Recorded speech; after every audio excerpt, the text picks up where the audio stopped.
মহিলাদের সতর কতটুকু কোরআন ও হাদিসের আলোকে জানালে উপকৃত হব।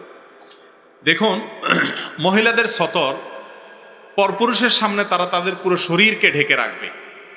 আল্লাহ রাব্বুল আলামিন কোরআনে হাকিমে সূরা নূরে, সূরা আহজাবে মহিলাদের পর্দার বিধিবিধান বর্ণনা করেছেন। আল্লাহ রাব্বুল আলামিন ইরশাদ করেছেন যে, হে রাসূল, আপনি আপনার পরিবারের মেয়েদেরকে এবং মুসলিম নারীদেরকে বলে দিন, ইউদনিনা আলাইহিন্না মিন জালাবিবিহিন, তারা যেন তাদের মাথার উপরে কাপড়কে টেনে দেয়।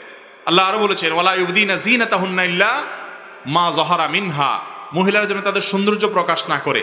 অন্য এক হাদিসে আসছেন নবী করিম সাল্লাল্লাহু আলাইহি ওয়াসাল্লাম বলেছেন, আল মারআতু আওরা, একজন নারী পুরাটাই কি আবৃত রাখার জন্য আল্লাহর পক্ষ থেকে নির্দেশিত, বিধায় তার সৌন্দর্য, তার পুরো শরীর, তার রূপ লাবণ্য এগুলোকে ঢেকে রাখতে হবে। এই ঢেকে রাখাটা এটা তার জন্য সম্মানের, এটা অসম্মানের না, যাতে করে বাজে চিন্তা কল্পনা কেউ করতে না পারে। এটা আত্মমর্যাদা থেকে তিনি করবেন।